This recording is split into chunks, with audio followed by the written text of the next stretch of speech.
Coming up on this episode of the MD and Chef Team Show. Coming up on this episode of the MD and Chef Team Show.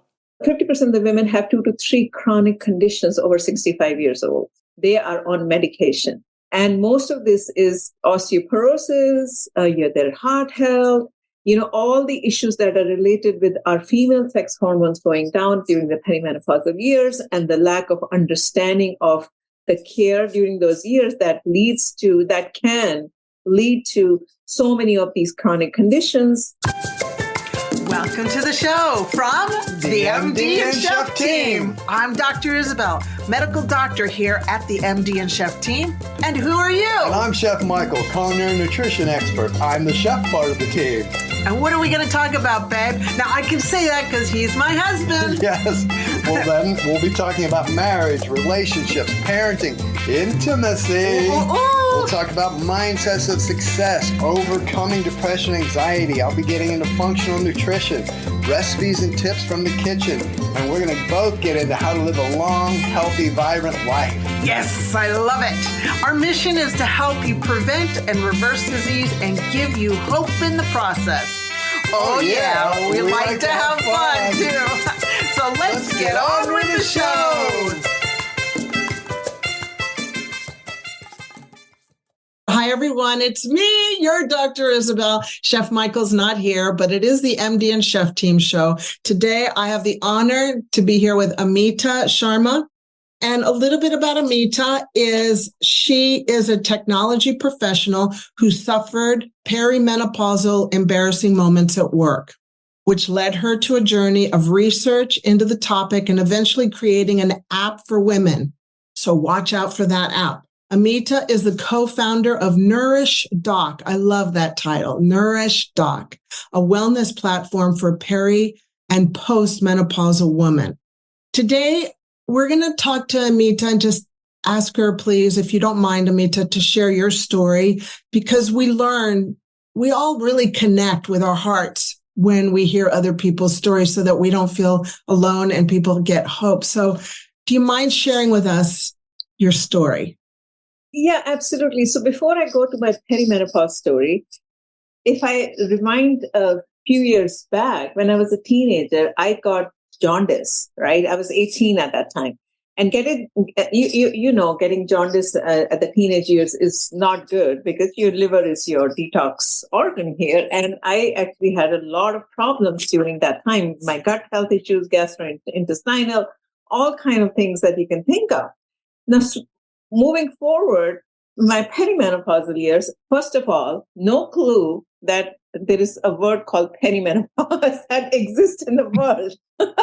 Yes, I know that space. Yes. You know that, doctor.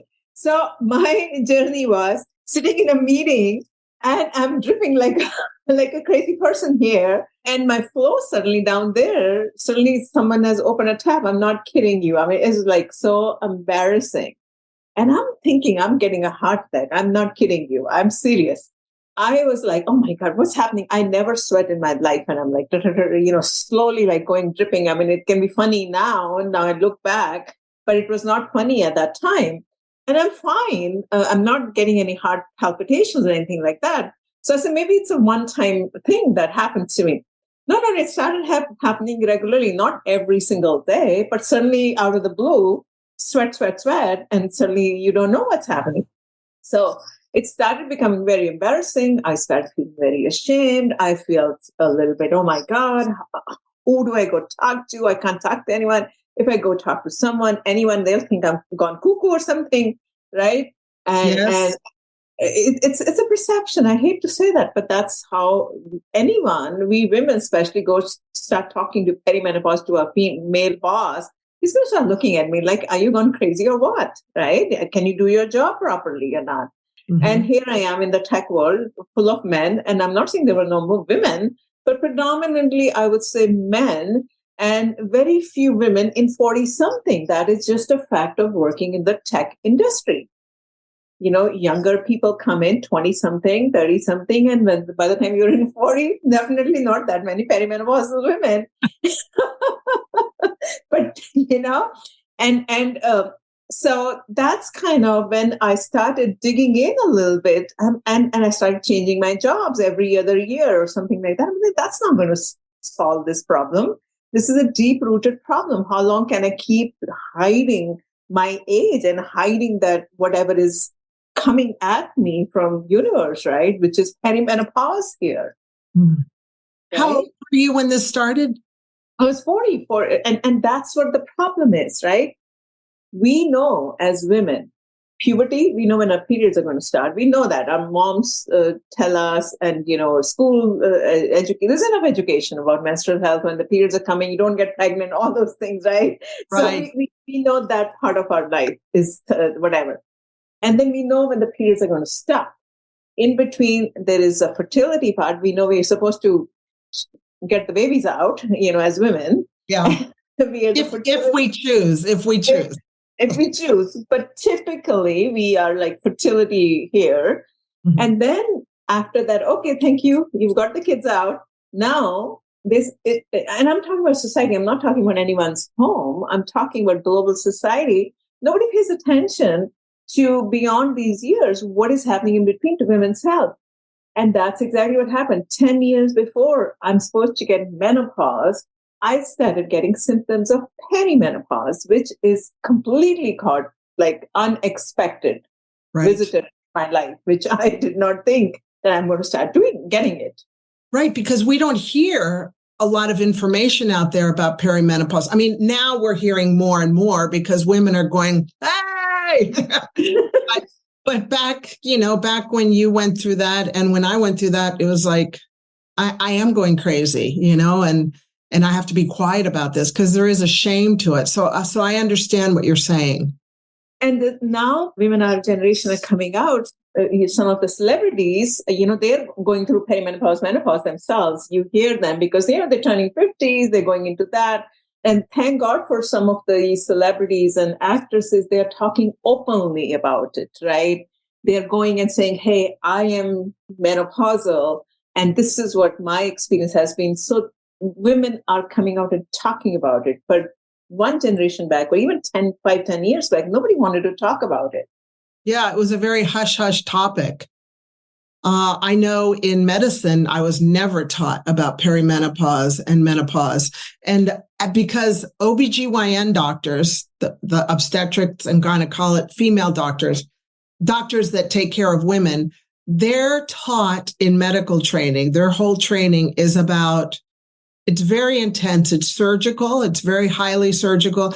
They're really focusing on cancer. When you ask, did you get any training on perimenopause or menopause? Very, very little. So even gynecologists aren't aware. So we have to do our research. And you did. Yeah. And my sister, my cousin, she's a gynecologist, my cousin sister, actually. And I talked to her. She says, no, I only deliver babies. And that's my job, is to deliver babies. I know. Can you imagine that? And no. And I don't, I mean, she's being honest, right? So she's busy delivering babies. And I always talk to her, no, there's a delivery happening, and never talk about anything else. And I come from a family of doctors. They all talk about surgeries like you're talking about it. Right? The focus is on that. The focus is not on, but definitely not menopause, perimenopause. No, because we've already done our dash, okay, put them up on the shelf. So tell me what your holistic lifestyle for women in perimenopause looks like. So I did a lot of research, as I said, and I'm not a medical doctor, as you can see, but I'm a pretty good researcher. So I found a lot of correlation of lack of care during the perimenopausal years and onset of chronic conditions. And if you look at the data, over 50% of the women in America, all the data is from United States, but I think it is applicable for most of the global markets as well, global countries. 50% of the women have 2 to 3 chronic conditions over 65 years old. They are on medication. And most of this is osteoporosis, their heart health, all the issues that are related with our female sex hormones going down during the perimenopausal years, and the lack of understanding of the care during those years that can lead to so many of these chronic conditions like we talked about. So there is a clear correlation of diabetes and early menopause. There's a research being written about that. Mm-hmm. Diabetes, women who get early menopause are prone to diabetes, right? And the osteoporosis, all that bone mass that's going down, we know that after the age of 30, that happens to so many of women, end up being in old age homes, the falls and all these things. So there is a clear data. Yes. So I cannot overemphasize the fact that we women have to start taking care of ourselves earlier on, not wait until we are hitting the push button of menopause. It has to start happening earlier. How would you like to feel a sense of clarity, focus, and mental sharpness that enables you to tackle any challenge with ease? Can you envision experiencing better memory and recall, allowing you to easily remember important details, names, and events? What could you accomplish if your mental energy is always up and allowing you to stay alert and productive throughout the day without feeling that mental fatigue or fogginess? How great would it feel when you experience better quality of sleep, allowing your brain to rest and recharge, leading to increased productivity and creativity? Imagine feeling a sense of calmness and control, allowing you to manage stress and anxiety with ease, giving you the confidence to handle any situation. Be honest with yourself. When was the last time you experienced an overall sense of well-being and satisfaction? You see, your brain health positively impacts all areas of your life, from work to relationships and personal growth. Just visualize how amazing it will feel to have optimal brain health and unlock your full potential. If you want to learn more, and I know you do, then check out the link in the show notes below for the Healthy Brain Club. And we look forward to seeing you there. And now back to the rest of the show. I hope people are hearing you, because from my 30 plus years of being a medical doctor, unfortunately, humans don't do anything until it starts hurting. Yes. Yes. I'm with you. Please, everyone, I'm talking to you out there, even if you can't see me. I'm looking at the camera if you can. Amita and I are talking to you saying, please start awakening yourself to this situation and take control and be the CEO of your health, right? Absolutely. That's exactly what I'm trying to say. Is that, it's like your car maintenance, like you get your oil change of your car, but you never pay attention to yourself. You always pay attention to, especially women. I think we are brainwashed to pay attention to our physical beauty, but not internal things that are happening inside our body. Mm-hmm. So what sort of things do you help your women do during the perimenopause to help them not succumb to the perimenopause attack? Absolutely. So I think the first thing is that we should embrace a holistic lifestyle. When I use the word holistic lifestyle medicine, I think you are an advocate of lifestyle medicine yourself, right, Dr. Isabel? And incorporating all the tenets of lifestyle medicine and holistic lifestyle, of course, diet, nutrition, exercise, breathing, sleep, changing your mindset, all these things combined together. And so rather than talking on a very high 30,000 feet, I'll come down here. And what I have done is the daily routine. You start with making small changes on your daily routine. Set a daily routine. So, for example, diet, nutrition. You want to make sure, we know that our hormones are going down. And that's why the perimenopause symptoms start, because now hormones have started going down. You need to do your nutrient-dense diet. That's what you need to start having, right? Right. Stop eating dead food. Exactly. Stop eating processed food. Stop the sugar. Get the sugar out of your diet. Get alcohol. Reduce it to as much as you can. Alcohol is a big trigger. So is caffeine. Replenish it with phytoestrogens, foods that have phytoestrogen, natural estrogen, right? Cruciferous vegetables, these are the ones that you need to start incorporating. Healthy fats like nuts, seeds, all the seeds you can start incorporating in your diet. These are the things that you start incorporating, and protein, increase the intake of protein in your diet in the morning so you keep full. You're not binge eating some kind of a strange things. I know I have a habit of doing, most of us have the habit of doing, eating, snacking and all that things. Try to eat fresh food if possible. I know this sounds like, oh my God, how the heck I'm going to eat fresh food every day. Prep it a couple of days ahead of time, chop your vegetables and mix it all together. Don't just go into the frozen aisle and thinking that you're eating fresh food. That's not fresh food. Buy the produce and cook it if possible. So that's the diet, nutrition on a very high level. Then exercise is very important. Walking, weight training, right? This is the things that, and this is all research. There's a ton of research on all this. Breathing, learning to breathe from your diaphragm or deep breathing. This is important. Massaging, what you call oil massage, abhyanga, right? This is an Ayurvedic practice. I massage every single day, my whole body. You can use any kind of oil that you like, which doesn't have odor. But It's important to massage yourself. And if you're having problem at sleeping, massage your feet and underneath and above, these kind of things. Aromatherapy, essential oils can help you. Massaging your head 2 or 3 times in a week, believe it or not, it'll calm your mind. How do you massage your head? Well, I use Ayurvedic oils, most of them, because they're medicated. The reason being that they put herbs in their oils. So I like that. And then you start going like this, and the kind of on your scalp. And you you're massaging your scalp, actually, not on top, but massaging your scalp underneath it.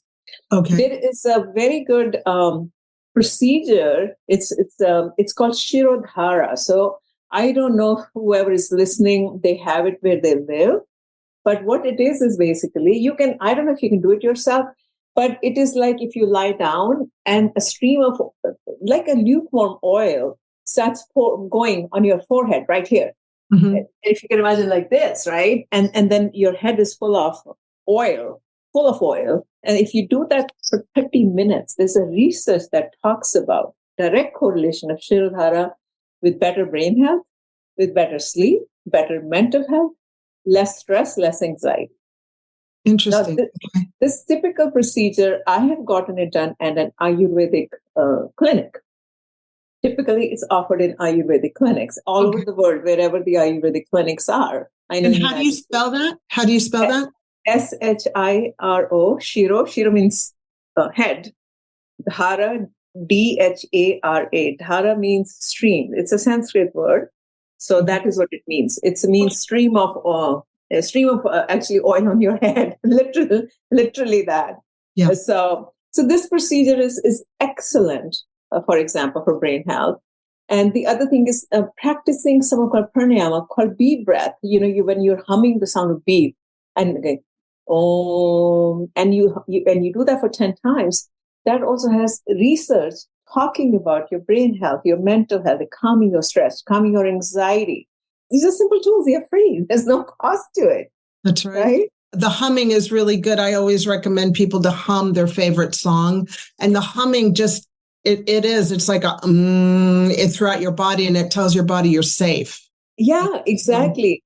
Our bodies need to be told we're safe. Exactly. Our body cannot recognize if there's a tiger in front of us or a car in front of us, the body is going to react the same way. Right. So we need to learn. Stress, we know all over the world, is synonymous, right? Everywhere, stress is so much. We need to learn to calm ourselves on a daily basis. So we need to learn the tools of calming all the things. Yes. So that's one of the things that I highly recommend, learning how to do the breathing exercises, learning some yoga exercises that can help you calm down, learning simple meditation, humming tones, right? Simple meditation, 2 to 3 minutes on a daily basis. These things are going to help you carry over to your perimenopause as well. All these things that I'm talking about. Yes. Good. Well, thank you.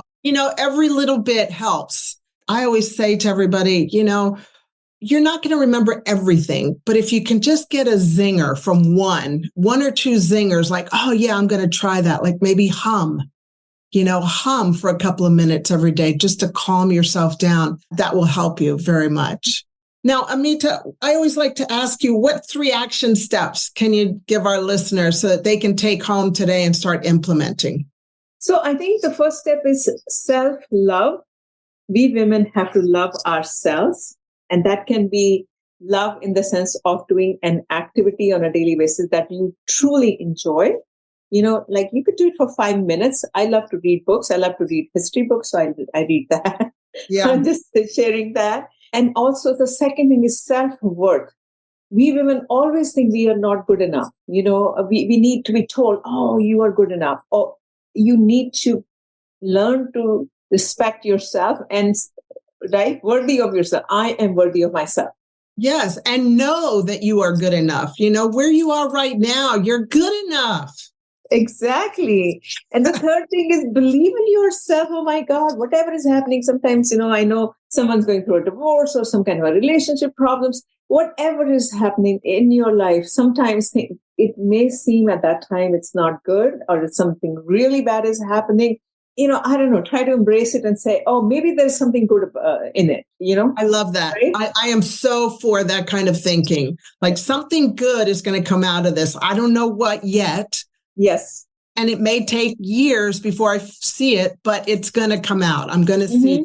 Yeah. And focus on your karma, what God has given you. God has given you pretty decent, good cards. Play with your cards, play with your strength, and do the best you can to your karma, and things will come out. Things will work out for you. I mean, that is how I feel that I have tried to do and try to embrace these kind of principles in my life. Good. I love it. I love it. Where can people find you? Well, they can go on our website, www.nourishdoc.com. We are launching our app in a couple of months. So for women, it's going to be either perimenopause or postmenopause. So depending on that, women can also check that out. We will let everyone know. But for now, check out our website. That's the best place. Okay, that's the best place, NourishDoc.com. And that will be in the show notes, everybody, in case you were wondering. Well, thank you so much, Amita, for being with us today. Thank you. Thank you so much. My pleasure. And sharing your wisdom with everybody, because we're all in this together, right? Absolutely. And thank you. You're doing an amazing work, amazing job in educating all of us. So thank you so much. You're very welcome.